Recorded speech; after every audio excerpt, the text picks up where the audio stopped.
안녕하십니까. 오늘은 한국전력에 대해서 분석해 보겠습니다. 한국전력이 주가가 분위기가 좋았어요. 그래도 22,000원 정도를 돌파를 하려고 노력을 했는데 여기서 딱 터치를 하는 순간 이게 다시 또 2만원이 깨졌어요. 지금 자, 일봉 차트를 좀 넓혀보면 22,750원까지 찍었을 때는 분위기가 좋았는데 갑자기 여기서 또 굉장히 많이 대량 물량이 또 이렇게 떨어지고 또 판매가 이게 매도세가 나온 과 동시에 이 주가가 2만 원이 지금 깨졌어요. 음봉이 이렇게 굉장히 많이 나왔죠. 지금 21선 같은 경우는 2만 원, 2만 1,000원을 깨면 안 되는데 여기를 그냥 바로 뚫어버렸어요. 지금 그리고 나서 21선하고 지금 마주쳤죠. 캔들 차트가 19,000원 정도.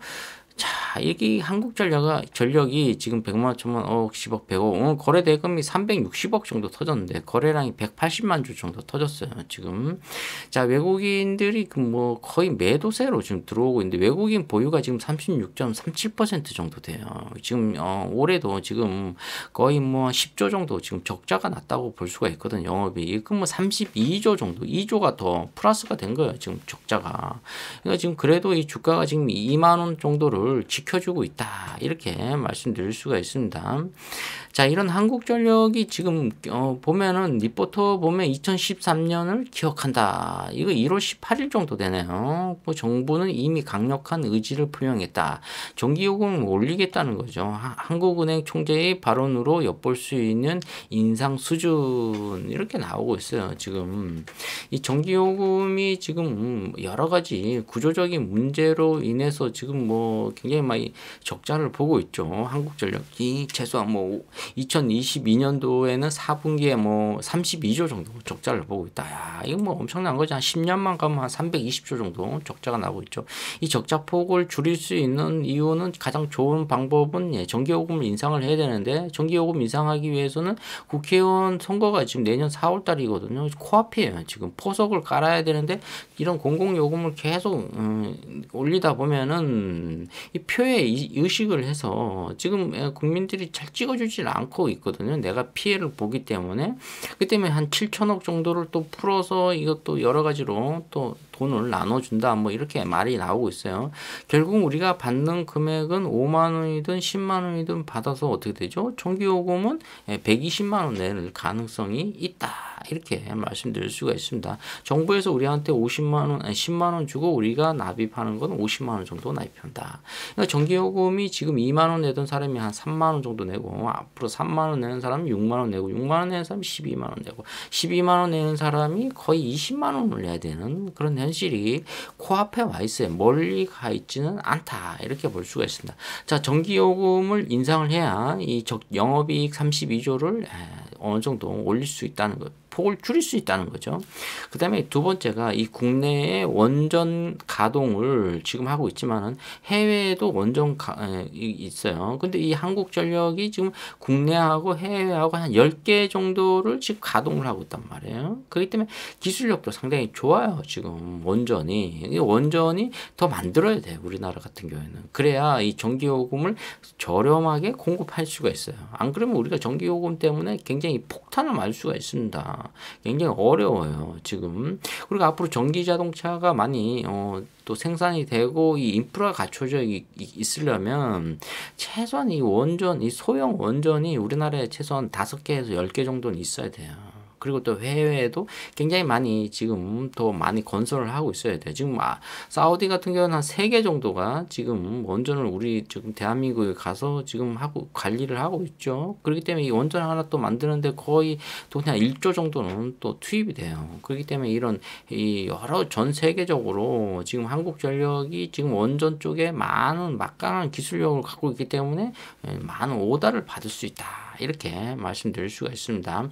자, 그렇기 때문에 지금 이 한국전력이 첫 번째는 전기요금을 인상해야 되는데 국민들한테만 인상한 게 아니라 여러 가지 영업이익이 나고 좋은 기업들한테도 또 확실하게 또 전기요금을 인상할 수 있는 그런 법안이 좀 개선이 돼야 돼요. 그리고 두 번째는 이 원전 사업이 굉장히 많이 지금 비즈니스가 잘 돼야 된다. 이렇게 말씀드릴 수가 있고 이 세 번째가 약간은 좀 비현실적인 면도 없지 않아 있습니다. 이 지금 한국전력이 공기업이잖아요. 이걸 또 민영화할 수는 없어요, 사실은. 그렇기 때문에 이 지금 한국전력이 지금 공기업인데 이 공기업 연봉이 너무 많습니다. 뭐 입사하면은 뭐 기본 400만 원부터 시작해서 뭐 연봉 평균 7천만 원이 나온대요.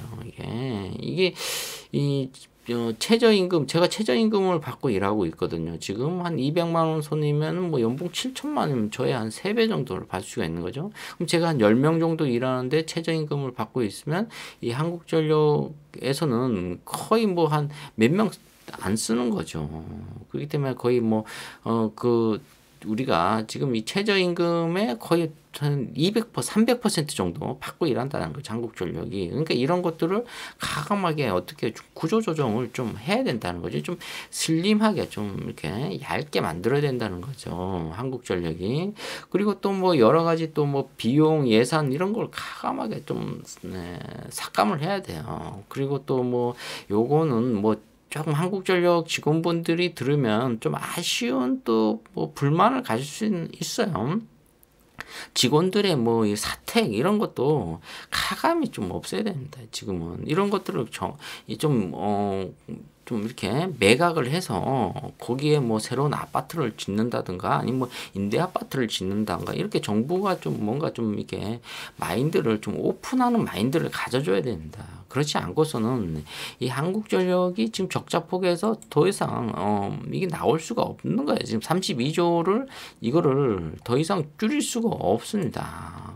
자 계속 이렇게 적자가 나오게 되고 이러면은 지금 국민들이 세금을 내게 되는데 이게 지금 현실로 우리가 다가오지 않아서 그렇지 이번에 도시가스 요금 인상이 됐잖아요. 그러니까 앞으로 이 전기요금 두 번째 전기요금 인상이 됩니다. 전기요금이 지금 조금 올라왔는데 14kW당 14만 원 정도 인상을 했죠. 근데 앞으로는 이 킬로와트당 최소한 50원까지도 인상이 돼요. 그러면은 전기요금 전기 폭탄이 맞을 수가 있습니다.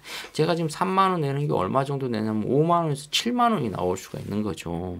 엄청난 돈입니다, 이게. 그러니까 여러분들이 좀 이 직원들의 이 사택이나 뭐 숙소 이런 거를 과감하게 매각을 해버려야 돼요. 그래야 이 좀 현금화가 들어오고 거기에 또 투자를 할 수가 있고 원전도 마찬가지로 지금 빨리 지금 원전을 우리나라가 몇 개를 지어야 돼요. 그래야 이 한국전력이 적자폭을 아주 줄일 수가 있다. 좀 쉽게 해서 구조조정도 해야 되고 직원에 대한 구조조정도 해야 되고 어느 정도 임금도 삭감해야 되고 또 여러 가지로 또 매각을 한과 동시에 좀 슬림화를 만들어줘야 된다. 이렇게 말씀드릴 수가 있습니다. 그래야 한국전력이 살고 우리가 또 원자력으로 인해서 전기를 좀 싸게 공급을 받을 수가 있어요. 그래야 전기요금을 2만 원 정도 내지 지금 3만 원 내는 것도 굉장히 버거운데 앞으로 5만 원, 7만 원을 우리가 한 달에 어떻게 전기요금을 낼 것이냐. 이게 또 어려운 현실로 나옵니다. 그렇기 때문에 이 대한민국이 앞으로 뭐 도시가스나 이런 전기요금 이런 게 없으면 이게 아주 중요해요. 이게 지금 굉장히 비중을 많이 차지하고 있으면은 이 공과금에 대한 이 두려움이 굉장히 높이 올라갈 수가 있습니다. 그다음 또 뭐 브라질처럼 뭐 이렇게 폭등이 또 일어날 수가 있죠. 그렇기 때문에 앞으로 이 한국전력이 좀 자기 살을 좀 깎아내야 된다. 이렇게 말씀드릴 수가 있습니다. 뱃살을 좀 줄여야 된다는 거죠. 야식을 먹지 말아야 된다는 거죠. 한마디로 얘기해서 자 구내식당에서 밥을 먹기 바랍니다. 자 이 직원들이 어느 정도 삭감이 되는 그런 현실을 봐야 돼요. 그리고 현대 기아차 그룹에서 또 11조 5천억 주고 한전 부지를 또 매각을 했는데 이걸 매수를 했잖아요. 그렇기 때문에 그 11조 5천억이라는 돈이 다 어디 갔는지 그것도 의문점입니다. 그런 큰 돈들이 또 채권 발행 여러 가지로 또 하는데 그런 건 사실 돌려막기예요. 한국전력은. 그러니까 지금 이런 좋은 세 가지 방안을 힘들지만 이 정부가 어떻게 하냐에 따라서 한국전력이 지금 나갈 가능성이 있다는 거죠. 자, 이 헤지펀드 쪽에서는 지금 한국전력의 리포터에 대해서 그렇게 긍정적으로 나오고 있지 않는 것 같아요. 조금 매수하고 다시 빠지고 대량 매도하고 이런 거 보면은 여기에 어떠한 안 좋은 이 호재가 있다는 거죠. 리포터상 별로 그렇게 생각하는 것처럼 강력한 이 대응이 안 나오니까 그냥 주가를 그냥 가감하게 주식을 던지는 그런 모양이 나온 것 같습니다. 자, 지금은 한국전력 굉장히 힘들지만 앞으로는 그래도 희망이 보입니다. 예. 여러 가지 슬림화 한다는 거죠. 좀 삭감하고 이렇게 또 국민들하고 공감이 좀 가고 이게 자, 우리 최저임금 200만 원 받고 일하는 시민 500만 명 정도가 돼요. 대한민국에 대해서. 그렇기 때문에 지금 실업자도 한 50만 명 정도 되죠.